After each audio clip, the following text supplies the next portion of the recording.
quoi ça ressemble du coup le premier jour d'un dev back chez vous? Alors, chez nous... Est-ce qu'il installe sa machine il installe sa machine, oui, voilà, il passe à l'IT, il récupère sa bécane et il va l'installer. Mhm. Et assez vite, en fait, il va avoir les accès qui lui sont nécessaires, qui sont gérés par équipe pour qu'il puisse travailler. Mhm. Donc, il va checker ses accès sur tout ce qui est partie tu vois, RH, organisation, etc. Et avoir ses premiers repositories GitHub sur lesquels il peut bosser. On a un process d'onboarding où ce qu'on demande à toutes les équipes, c'est d'installer la solution.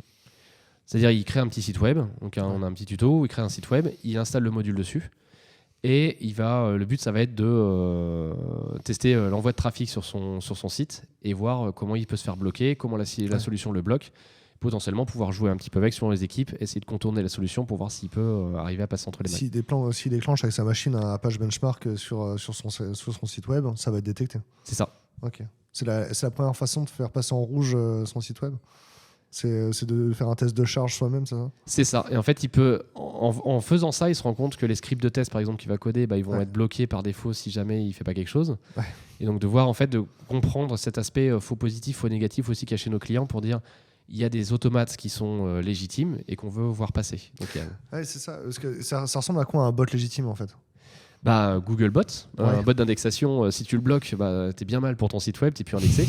Donc ça, c'est un des bots qui est monitoré assez finement par nos clients, sachant que Google rigole pas là-dessus. Si le Googlebot est bloqué, t'as vite un mail qui te dit faut le débloquer rapidement. Sans quoi tu vas être désindexé. Ouais, mais nous, même s'il y a juste une page qui est lente, ils nous envoient un mail. Hein. Ouais, voilà. Donc ça, c'est le deuxième critère aussi, c'est qu'il ne faut pas qu'on alourdisse le temps de réponse des sites web. Ouais. Notamment, on a un tag JavaScript qui vient s'insérer sur les pages web. On a un gros enjeu pour nous d'optimiser sa performance aussi pour qu'il soit transparent pour ces automates-là. Il n'est pas bloqué par les adblockers, etc., ce tag? Non, il y a certains adblockers sur des modes agressifs qui le bloquent. Parce qu'on a discuté avec la communauté des adblockers qui nous ont dit voilà, on ne sait pas ce qu'il y a dedans, donc on préfère le bloquer. Ouais. Donc on sait que vous êtes une solution de cybersec, mais pour le bien de nos utilisateurs, ce que je comprends tout à fait en tant qu'individu, on préfère le bloquer. Donc voilà, après on a d'autres façons de l'insérer dans les pages web qui n'est pas bloqué par les adblockers et qui est tout à fait légitime et qui est dans ce cas-là qui est un peu plus à la charge de nos clients. Donc le premier jour, un développeur qui arrive, le premier jour, il fait sa mise en situation, son POC lui-même, ou ça prend déjà 2-3 jours de faire ça? Premier jour. Un jour, alors ça dépend de la vélocité des gens qu'on intègre, mais le premier jour, il a intégré. C'est la promesse aussi d'installation rapide de notre solution. Ouais. Et on prend un module qui est très simple à installer, qui est un module Node.js. Et moi, si j'arrive chez vous, à quel moment à quel moment mon code part en prod? Est-ce qu'on met en prod tous les jours? Est-ce qu'on met en prod toutes les semaines, toutes les 3 semaines? Alors pour être complètement transparent, on a des gens qui nous ont rejoints, qui ont livré en prod leur premier gros changement au bout de 2 jours. Au bout de 2 jours. Les plus tard, je dirais, ça serait les premières semaines, au plus tard vraiment le premier mois pour les changements très très impactants sur le moteur. Mais voilà, pour le SDK, je sais que les gens qui nous ont rejoints, au bout de 2 jours, ils avaient réalisé leur premier... un manager, au bout d'un mois, il peut demander déjà s'il n'y a rien qui est parti en prod, il se pose une question. D'accord. Complètement. Toujours aujourd'hui, en 15 jours, on sait si quelqu'un fit bien dans le job ou s'il y a un problème de performance, tu vois, où il fit pas bien, quoi. Alors, imaginons justement, tu es dans ta vie sociale, tu es à une soirée avec des amis, et on te présente un ou une techos qui a 8-10 ans d'expérience avec... cette combinaison, alors tu m'as expliqué, c'est quelqu'un qui aurait bossé une expérience significative en cybersécurité et en même temps la compétence hard en back-end. C'est ça. Chez vous. Le back-end, c'est du Java, c'est du Python. Java Scala. Java Scala. Ok.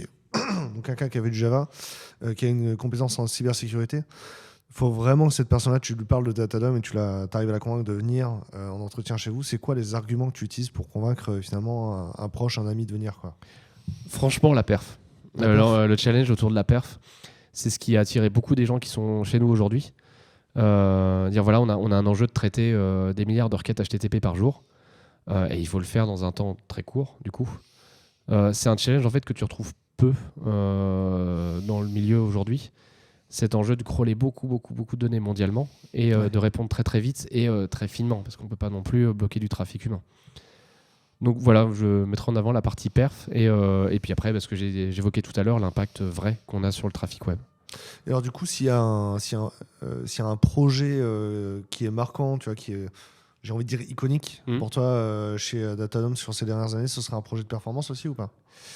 Ouais, je dirais c'est plutôt... il y a 2 projets majeurs. Je dirais le premier, c'est la perf. Effectivement, donc dire on réduit, on continue de scaler comme on le fait aujourd'hui sans dégradation de qualité et de perf. L'autre enjeu, c'est d'arriver à utiliser notre moteur qu'on a codé historiquement pour le rendre de plus en plus orienté business. C'est-à-dire lui faire mieux cibler les menaces qu'il y a sur le marché aujourd'hui. Je vais prendre un exemple, dire notre moteur qui analyse aujourd'hui le trafic pour bloquer des scrappers, arriver à le spécialiser pour qu'il analyse plus finement les requêtes qu'on doit bloquer au moment du login. Ouais. C'est-à-dire le modèle aujourd'hui, il est pas forcément spécialisé sur du retail. Tu voudrais que demain, il y ait une version du modèle qui soit entraînée spécifiquement pour les sites retail. C'est ça. Et il y a 2 enjeux là-dessus. C'est d'abord arriver à splitter les données pour arriver à les envoyer dans des canaux d'analyse qui soient dédiés à ce business-là. Et dans un deuxième temps, après, faire avec aussi les enjeux du business. Les temps de réponse, peut-être, peuvent être plus ou moins lents suivant l'enjeu. Et du coup, si on ralentit un peu le temps de réponse, on peut aussi faire des analyses beaucoup plus fines. Donc c'est le cas par exemple du login. Le login, tu ne vas pas pester si jamais tu as une demi-seconde de latence sur ton login. Par contre, sur ta page produit, si tu as une demi-seconde de latence, tu peux pester. Ouais, je comprends. Et toi, personnellement, qu'est-ce que tu es content d'avoir accompli chez Datadom sur les dernières années ? Je dirais le scaling de l'équipe. Ouais.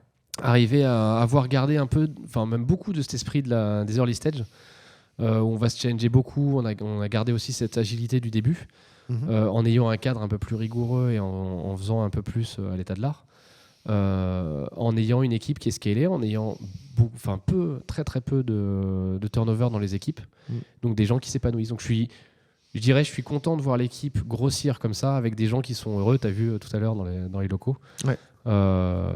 Et qui s'épanouissent au travail aujourd'hui. Mais justement, alors, c'est une curiosité par rapport à ton parcours. L'esprit start-up, petite équipe méga agile, tu l'as trouvé dans ton passé qui était plutôt industriel ? Ouais, parce que c'est pas parce que tu es dans une grosse boîte avec potentiellement des process en place, avec des contraintes de grosse boîte qu'on n'imagine pas aujourd'hui ici, que tu n'as pas cet esprit un peu plus entrepreneur et que tu ne te challenges pas. Et justement, ces profils dans les grosses boîtes qui vont challenger le status quo, qui vont essayer de faire bouger les choses, en fait, c'est un esprit que tu peux répliquer après dans une plus petite boîte.